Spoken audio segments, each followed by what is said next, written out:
नमस्कार, मैं डॉक्टर सुवर्चला हूँ, जीवा फर्टिलिटी सेंटर्स में साइंटिफिक डायरेक्टर। फोलिक एसिड नामक विटामिन बहुत सारे पेशेंट्स में इंक्लूड करते हैं, स्पेशली जब प्रेगनेंसी के लिए आते हैं। आइए इसके बेनिफिट्स के बारे में जानें। पहले तो हम बात करेंगे कि इसका रोल क्या होता है। फोलिक एसिड सेल डिवीजन के लिए, आरबीसीज यानी रेड ब्लड सेल्स, आपके ब्लड में रेड ब्लड सेल्स जो होते हैं उनके प्रोडक्शन के लिए बहुत ज़रूरी होता है। डीएनए के मेंटेनेंस के लिए, प्रोडक्शन के लिए, उसके अच्छे परफॉर्मेंस के लिए भी फोलिक एसिड का महत्वपूर्ण रोल देखा गया है। ये ही नहीं, एनीमिया में जब रक्त कम हो जाता है कई लोगों में फोलिक एसिड का रोल देखा गया है। ये देखा गया है कि जब फोलिक एसिड कम होता है, एनीमिया का शिकार भी होने के चांसेस ज़्यादा होते हैं। तो आज हम पुरुषों में और महिलाओं में इसके बेनिफिट्स के बारे में देखेंगे और देखेंगे कि क्या खाने से फोलिक एसिड आपको नेचुरली भी मिल सकता है और इसका डोज और फ्रीक्वेंसी कैसे डिसाइड किया जाता है। तो पहले तो ये जान लीजिए कि जब कोई भी औरत प्रेगनेंसी के लिए ट्राई कर रही है, उसे फोलिक एसिड लेना बहुत ही आवश्यक होता है, क्योंकि जो बच्चा पेट में होता है उसमें न्यूरल ट्यूब डिफेक्ट्स नहीं होने के चांसेस ज़्यादा होते हैं अगर आप फोलिक एसिड लेंगे।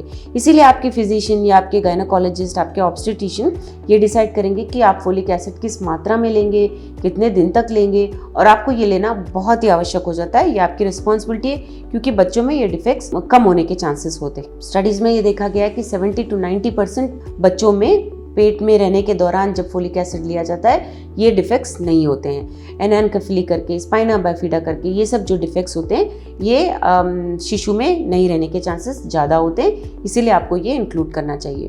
तो कब इंक्लूड करना चाहिए? तो यूजुअली क्या होता है, जब आप प्रेगनेंसी प्लान कर रहे होते हैं तभी से आप अगर फोलिक एसिड ले तो बहुत अच्छा होता है। और ये देखा गया है कि प्रेगनेंसी के बाद 12 हफ्ते तक भी ये सप्लीमेंट दिया जाता है, कभी कभी तो ये पूरे प्रेगनेंसी के दौरान दिया जाता है। तो इसका ड्यूरेशन, इसको कब स्टार्ट करना है, कितने दिन लेना है, इसका डोसेज क्या है, ये आपको हमेशा अपने फिजिशियन या गायनोकोलॉजिस्ट से बात करके डिसाइड करना चाहिए। वो आपको बोलेंगे कि कब से और कब तक लेना है और इसका डोसेज क्या होना चाहिए। कभी कभी जब ये एपिलेप्सी के पेशेंट्स जिसको फिट्स आते हैं, उनमें ये डोज बढ़ा दिया जाता है, इसका ड्यूरेशन भी बढ़ाया जाता है। डॉक्टर्स ये डिसाइड करते हैं कि आपको कब तक ये दवाई लेना आवश्यक हो जाता है। तो हमेशा जब प्रेगनेंसी प्लान कर रहे हो, आप फोलिक एसिड अवश्य अपने डाइट में या सप्लीमेंट की तरह जरूर लीजिएगा। तो आइए देखते हैं पुरुषों में इसका क्या रोल है। स्पर्मेटोजेनेसिस के लिए, यानी कि स्पर्म के पैदा होने के लिए 70 दिन लगते हैं। पैदा होने के बाद उसको मैच्योर होना होता है, डेवलप होना होता है, ट्रैवल करना होता है। तो बहुत लंबा प्रोसीजर होता है स्पर्मेटोजेनेसिस का।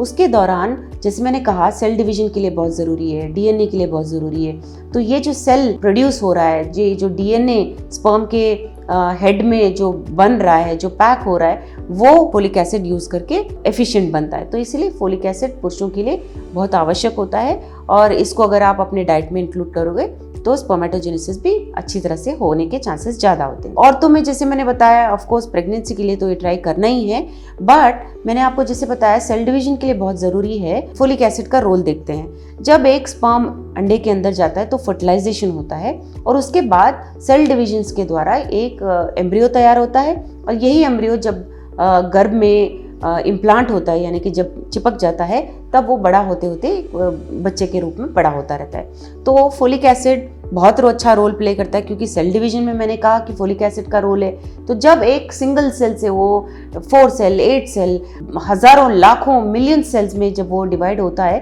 फोलिक एसिड का रोल बहुत ज़रूरी होता है। तो फोलिक एसिड ज़रूर इंक्लूड कीजिएगा। किन फूड आइटम्स में फोलिक एसिड की मात्रा ज़्यादा होती है? ब्रोकली हो गया, पालक हो गया, मूंगफली हो गई, केला, एवोकाडो, एस्पैरागस, ये सब ऐसे फूड आइटम्स हैं जिनमें फोलिक एसिड की मात्रा बहुत ज़्यादा होती है। इसीलिए इसको आपको इंक्लूड करना चाहिए। इसके बारे में अगर आपको और जानकारी चाहिए, आप प्रेगनेंसी के लिए ट्राई कर रहे हो और फोलिक एसिड कितना लेना है, कब से लेना है, कब तक लेना है, आपको इसकी जानकारी चाहिए, अवश्य जीवा फर्टिलिटी सेंटर्स आइए। Thank you. हमने इस वीडियो को बनाने में बहुत मेहनत की है, ज़रूर हमें सब्सक्राइब और लाइक कीजिए। Thank you.